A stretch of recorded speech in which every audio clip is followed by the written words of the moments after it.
It has been one hell of a start to 2025. Emphasis on the word hell.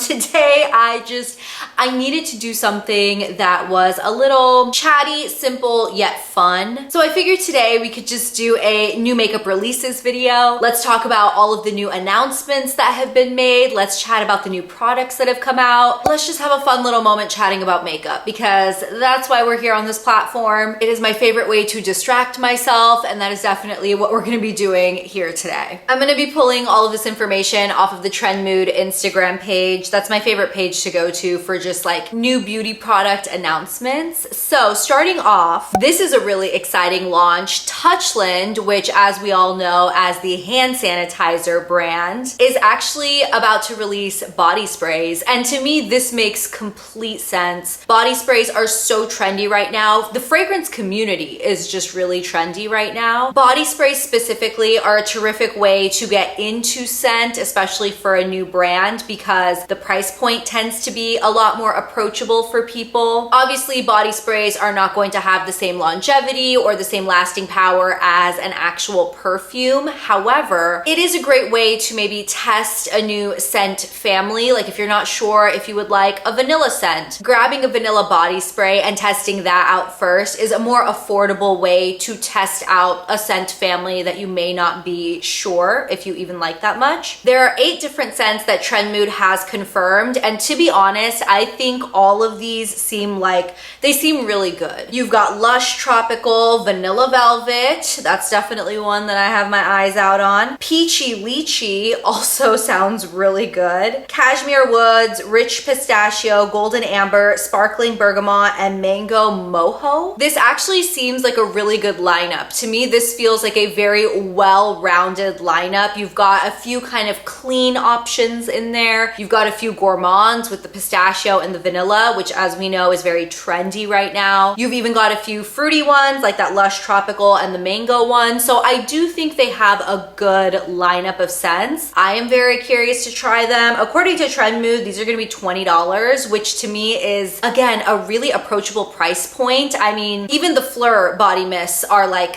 $35, $38, something like that. So those are a higher end body mist. I think $20 is a totally fair price point, and I do like the look of the packaging. I like how it's essentially the same as the hand sanitizer, but slightly bigger. So obviously the packaging looks different enough, but it follows in that same branding and marketing as the rest of the Touchland brand. I think they did a good job with this. As long as the scents are good and the quality of the fragrance and the body mist overall is good, to me, I am really excited. I'm really excited about these. Okay, I've heard a few people talk about this launch, which is why I wanted to chat about it. It's not something that I particularly thought I would be interested in. It's the new YSL blush launch. These are called the Make Me Blush 24-hour buildable powder blushes. It looks like you have 8 shades here, a pretty standard blush shade lineup in my opinion. I think the packaging is very pretty. I love that each blush color has a different color packaging, so you can see, you know, if you have multiple of these, you can see what color you're reaching for in your collection. Love that little touch. Love when any brand puts in that touch, and I will admit I love the packaging of this overall, even more than the color coordination. I mean, this looks like a YSL clutch. It looks like one of the YSL Cassandra bags, you know, with like that chevron and like that leather look. It looks great. It has the classic YSL emblem on it. Again, I love when makeup, especially designer makeup, really does look truly inspired by the fashion house. Sometimes I feel like there's a disconnect between the designer brand, like the actual fashion part of the brand, and then the beauty cosmetics division of the brand. I know the reason for that is because the beauty fashion division is not always owned by the same people that actually own the fashion brand. So sometimes there is genuinely a disconnect there. They're not even run by the same people. So I understand that, but I do appreciate when the actual beauty brand looks like it is heavily, you know, inspired by and pulling elements from the fashion house. That's the whole point of buying a designer brand, in my opinion. If you want the designer name, you kind of want it to stem from the fashion house. So this is great packaging. I think the packaging is 10 out of 10. I will admit, I don't need another powder blush in my collection, but is the packaging tempting to me? Yes, it is. I think this is some of the best YSL packaging that we have seen in a long time. And overall, I do like the YSL beauty brand. I have found a lot of hits in the brand overall. So you know what? I may have talked myself into this. Initially going into this little chat that we're having, I was like, I don't need another blush. I don't need this. It looks basic, but the packaging convinced me. The packaging convinced me, and the fact that I have experienced more hits in the YSL beauty line overall than I have misses. So I'm sure this is a great blush. I convinced myself. There we go. All right, next. Will somebody explain this to me, please? Because I am extraordinarily confused. There is a beauty brand. It's an Australian beauty brand called MCoBeauty. Is it MCo? Is it MCO? I don't know. I'm just gonna say MCo for the sake of this video. This looks like the makeup revolution of Australia, okay? And everything that they do, at least everything that I see that they do, is a clear dupe product. Visually, everything that this brand does is clearly inspired by a high-end popular product. You've got this Super Glow bronzing drops, which are clearly supposed to be a dupe of the Drunk Elephant debronzy drops. You've got these body sprays, which are an obvious dupe of the Sol de Janeiro body sprays. You've got this instant contour cream bronzer, which I'm sure is supposed to be a dupe of the Charlotte Tilbury. This is another clear Charlotte Tilbury dupe, the Flawless Glow. This is clearly like the Flawless Filter. I'm so confused by this brand. I mean, it's giving Makeup Revolution, but make it Australian, give it a little Aussie accent, you know? That was bad. I know that was bad. I should cut that part out of the video. Apparently everything in this line retails for under $15. And the reason I'm talking about it here with you guys today, I'm sure, okay, I didn't even say why we're talking about this. We're talking about this because apparently Target is going to be carrying this brand, which again, I don't know about this. I don't like brands that are clear, obvious dupes. Like there is no creativity put in it. They just are seeing the top selling products and then finding the packaging manufacturer. I'm sure they're finding close to, if not the exact same formula manufacturers, and just putting it together and then releasing it in their brand. There's no creativity that goes into that. There's no actual thought or effort, in my opinion, being put into a brand like this. So I hate to say it, and this is gonna sound kind of harsh, but I don't love to see a brand like this actually succeed. Is that a bad thing to say? It might be. Maybe, again, that should be cut out of the video, but it's just true.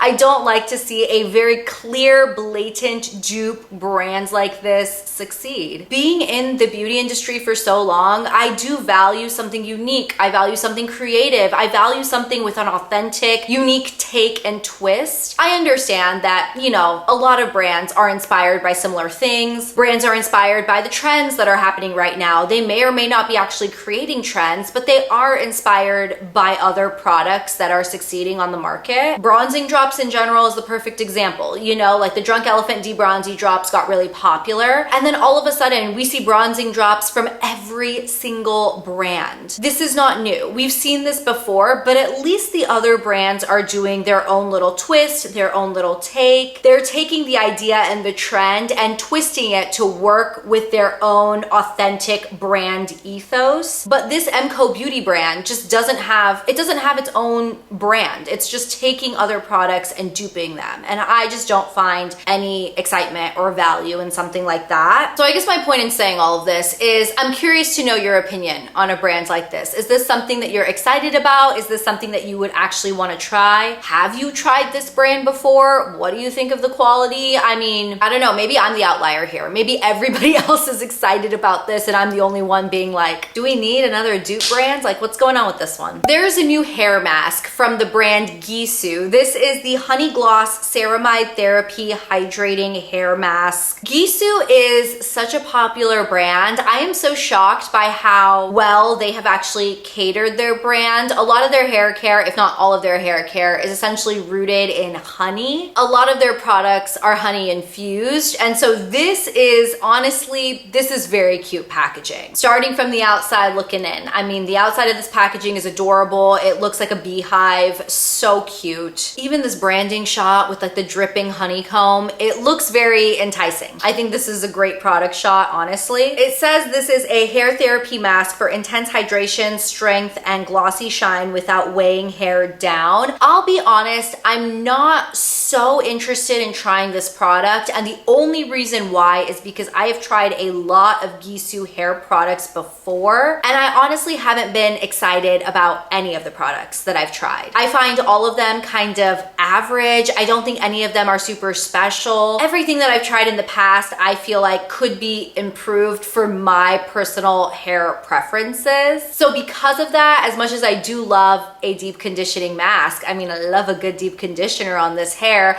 I am not interested in trying this only because I haven't had great experiences with the Gisou brand before. However, if this product gets super hyped and if I hear a lot of people loving on this, I might be tempted, because from the packaging to the marketing to the product shots to the overall branding of Gisou, I think is very appealing. I just know that a lot of the products haven't worked for me in the past. So that's my thoughts on that. I think it looks pretty though. I think we might be in blush season because there's another interesting blush launch coming out. This is the Urban Decay Face Bond Long Lasting Powder Blush Suede. This says it's a long lasting blush with suede soft feel, a blurred matte finish, and a waterproof, sweat proof, and fade resistant oil in powder formula that delivers up to 24 hours of rich color. I guess the thing that I'm the most interested in with this product is the formula. I mean, based on these product shots, it looks like it's a powder blush. You know, you can see like the crumbling of the powder in the background of the blush. However, the suede soft feel and the oil and powder formula, to me, I'm just so curious how this is actually going to feel. When I hear the name powder blush suede, for some reason my brain thinks about a formula like the Colourpop Super Shock Cheeks. Something that's almost like a putty formula. You know, it's like it dries down and it definitely looks like a powder blush, and you can almost apply it like a powder blush, but it has a little bit more of like a slip to it. I don't know if that's what this is. I'm guessing not. Again, based on the product shots, I'm sure it's just a powder blush, but I am curious because the branding has me interested. It looks like we have 7 different shades here, and these retail for $24 a piece. Definitely curious about these. I do think that Urban Decay, not everything they've been releasing lately has been a hit, but I feel like they're fleshing out their permanent line. I feel like they are doing a decent enough job about fleshing out some permanent staple formulas that can be in the line for the foreseeable future, and I'm hoping that this blush formula goes well for them and they're able to hold on to it. I hope this isn't a flash in the pan. Like, I hope this doesn't come out and then in 2 months it be discontinued. Like, I hope it goes well. Oh yeah, I completely forgot about this other blush formula. I'm telling you, this is the season of blush. It just is.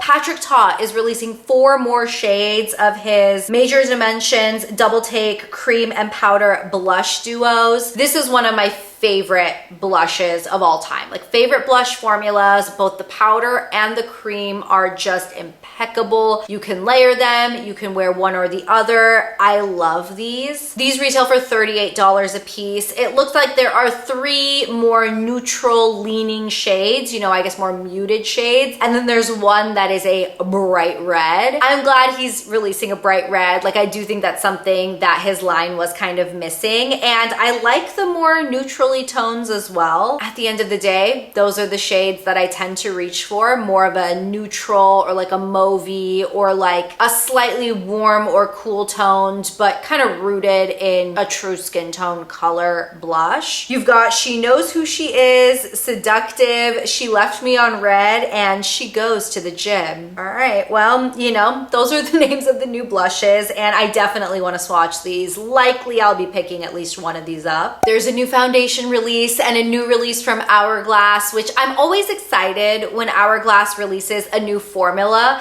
and this is their new Illusion Luminous Glow Foundation with an SPF 30. This is a hydrating foundation. I am excited to try this, but I am also weary because I don't love a glowy or a hydrating foundation on me, but I am willing to try it. And the only reason I'm honestly willing to try it is because it is Hourglass. And they have a great shade lineup, it seems like, in this formula. There are 26 shades. It looks like there's a good range from light to dark. So I'm hoping I can find a shade that works for me. And I do think, I think this looks nice. It says it's an all-in-one formula, combines the benefits of a broad spectrum SPF 30 sunscreen, which I'm just gonna put the PSA out here right now. Always wear a sunscreen underneath your actual foundation, no matter how much of a sunscreen your foundation claims to already have infused in it. The reason for that is because you will never put on a thick enough layer of your foundation onto your face to genuinely give yourself the coverage that you would need. So even though this says infused with SPF 30, I still recommend going in with just a clear sunscreen underneath and then top it with the foundation, just as an FYI. But anyways, this has a broad spectrum SPF 30 sunscreen, advanced skincare, and high performance foundation for a glow that lasts all day. Ultra creamy texture melts into the skin for a luminous, even toned complexion. Again,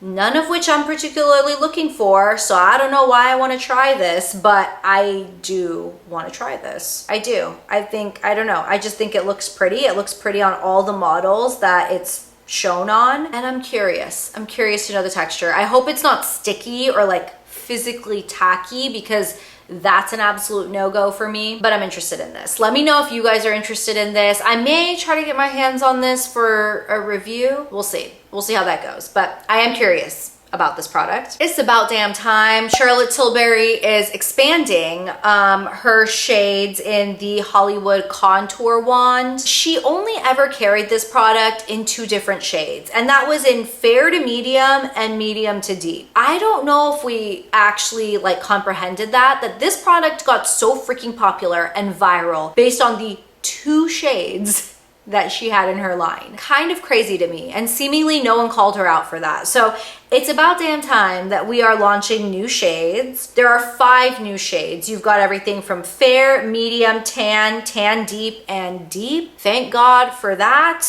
So yeah, again, it's about time. I think this was a good launch for her. I know this formula is a staple Charlotte Tilbury formula. So again, in the line as a whole, it does make sense that she launched this, but I am curious to know if the overall sales of this product have suffered just because of the sheer amount of dupes there are of this product out there. It feels like every brand has a dupe for this contour wand, all the way down to like e.l.f., NYX, like you name the brand, they probably have a puffy tip applicator contour product that looks like this, and they probably had more shades than the Charlotte Tilbury one had to begin with. So I'm curious to know if this shade extension is gonna like fly off the shelves, if people were waiting for this, or if people already got their fix from like the e.l.f. one that's been out for a while, you know? Needless to say though, I do think it's good that the OG contour wand, the Charlotte Tilbury one, has more shades. I think that's about time. Miss Lisa Eldridge has a new product in her makeup line, and if you've been following me for a while now, you know I have a little soft spot for the Lisa Eldridge makeup brand. I've been following Lisa Eldridge for a long time, and I've been following her brand since the beginning. So I love that, again, she's fleshing out a lot of permanent formulas and some really good, interesting, unique products. So this is a concealer pencil. This is called the Pinpoint Concealer Micro Correcting Pencil. It is essentially like an eyeliner pencil, but it's a concealer. There are 16 different shades of this product. This retails for $34 a piece. So a very expensive concealing product for a very tiny amount of product. But this is very much in line with the Lisa Eldridge brand, all the way down from, you know, the pricing, but also the uniqueness and the thoughtfulness put behind this product. Lisa Eldridge is kind of known for her pinpoint concealing method, where she takes concealer and just puts it right on the little dots that you need them. Like, she doesn't just like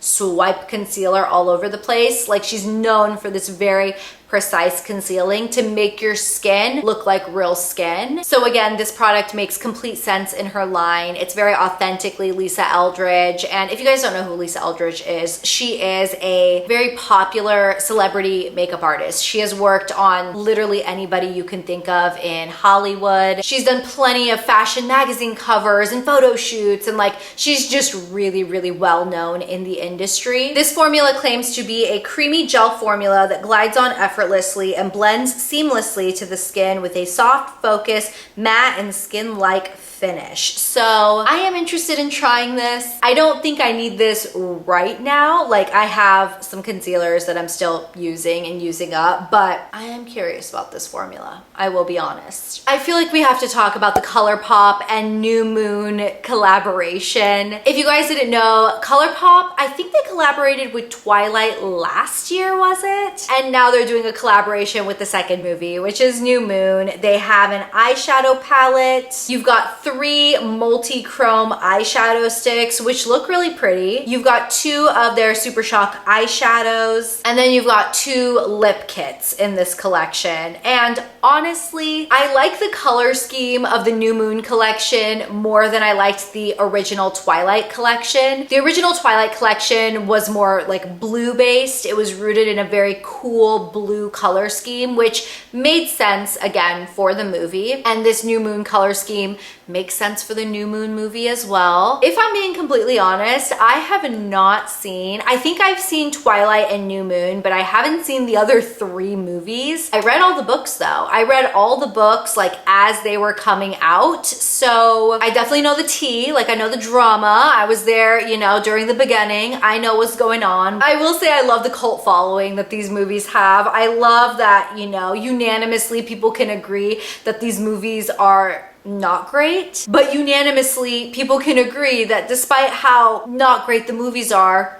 people seem to love them. It has a cult following, and you know what? Go off. I love that. And as far as a makeup collection, I think it's pretty. I think it's pretty. I don't think I would buy it with the New Moon logo. I definitely wouldn't buy it without the New Moon logo, but I think it's for who it's for. And if you are interested in the collectability of this collection, I think the actual color scheme looks really pretty.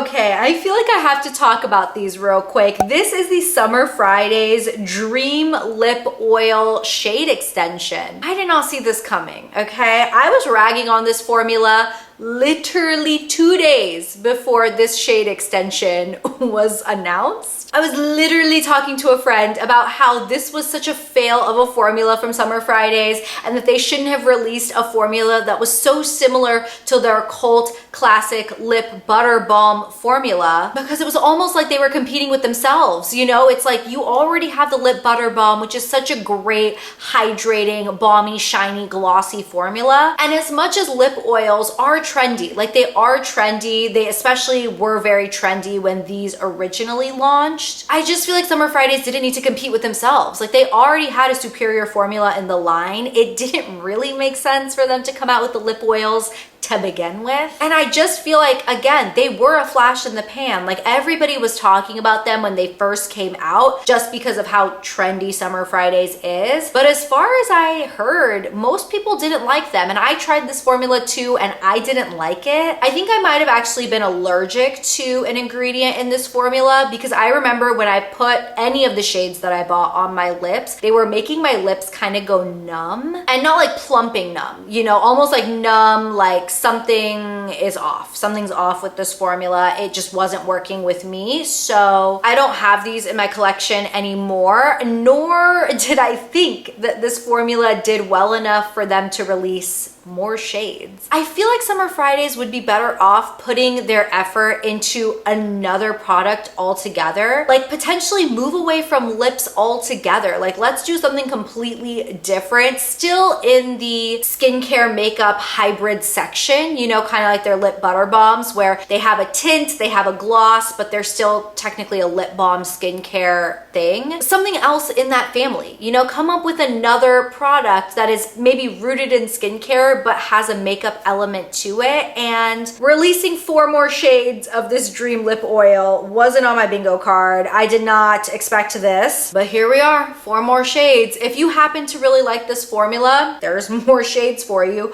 All of them, again, fairly neutral. You've got a couple of light pinks, one kind of medium tan, and then a berry color. I think the colors are pretty, but I wasn't a fan of this formula, nor do I think anybody preferred this formula over the lip butter balms. Let's go ahead and run through a few fragrancy type products before we round out this video. So Phlur has a new eau de parfum out. This one is called Golden Rule, and I think the packaging of this is very pretty. I do love the gold bottle. I mean, it's a little, you know, it's a moment for sure, but I do quite like it. I will admit, I don't think the notes are something that I'm super interested in personally. You've got top notes of mandarin, pink pepper, and golden pear, heart notes of orange flower water, jasmine blossom, and coconut milk, and base notes of benzoin, sandalwood, and vanilla cream. The vanilla and sandalwood base does have me interested, but all of the top and middle notes, you know, with the pear and mandarin and orange flower and jasmine, it's making me think, it gives me generic fruity floral vibes, you know? Like, I feel like based on the notes, this could be something out of Bath and Body Works or something, and it doesn't feel super elevated or special, maybe? I could be wrong. I haven't smelled it, so I definitely could be wrong, but based on the notes, I'm not that interested in it. Nest has a new fragrance out. This one is called Santa Barbara Strawberry, and this one has strawberry, raspberry, dewy pink peony, and solar woods, and I definitely want to smell this. I do think Nest is one of those brands that sometimes will take a spin off of, you know, the name of their scent. Like even their Madagascar vanilla scent to me smells more like coconut than it does vanilla. So I could see this Santa Barbara Strawberry potentially smelling more floral than even fruity. I mean, again, haven't smelled it, so I don't know personally, but based on the notes, I could see it not being as true of a strawberry as maybe I'm envisioning based on the name and the packaging and the promo shots. I mean, you're seeing a lot of strawberry in this promo, but I don't know, I'm excited about it. I like that they're releasing it in a perfume oil, a body mist, and oh, is it not in an eau de parfum? Okay, I'm not seeing it in an eau de parfum. It's only in the body mist and the perfume oil. Okay, interesting. I am definitely curious to smell this. Are their body mists $53? No. Hold on, I have to verify this. This is no, it's not. Oh, thank God. Okay, it's $39. Trend Mood has the info wrong. Okay, it says the body mist is $53. It's not. It's $39, which, like, thank God for that, because $53 almost made me freak. Even $39 is high for a body mist, but $53 is just wild. That's just wild. Okay, and then the final launch we will talk about is this Diptyque candle. This is a new scent called Amande. I think it's Amande, not Amande. I think it's just Amande. This looks to be inspired by like a French almond pastry almost. So this looks like it could be a gourmand lover's dream. Again, based on the promo shots, you've got this kind of flaky almondy pastry in the background. I think this could be delicious. I'm hoping this is delicious. I'm hoping this is an almond that goes more gourmand and edible and like buttery and rich pastry. And I'm hoping it's not an almond that goes cherry. Cherry and almond are two scents that go together a lot. Like a lot of times you will smell something almond, but to me and my nose, it just goes cherry. So I'm hoping that isn't the case with this candle. I'm definitely curious to give this a sniff. Don't get me wrong, this has to be a very special candle in order for me to purchase it because Diptyque candles they're pricey, but I'm curious to sniff this, especially since Diptyque doesn't do a lot of gourmandy type scents. I'm hoping that they actually go edible with this one. Alrighty guys, there we have it. That is all of the new makeup beauty products that I wanted to chat about today. Let me know in the comments down below, is there anything that you are specifically interested in or excited to try for yourself? There are definitely a few things that I talked about today that I'm excited to get my little grubby paws on or my nose on to sniff. 2025 definitely has some interesting beauty launches coming up for us. So I'm excited to see what the rest of the year has to hold. Thank you guys so much for hanging out with me today. Links to everything that I talked about in today's video will be in the description box down below for you. And I will talk to you in my next video very soon. I'll see you then. Bye.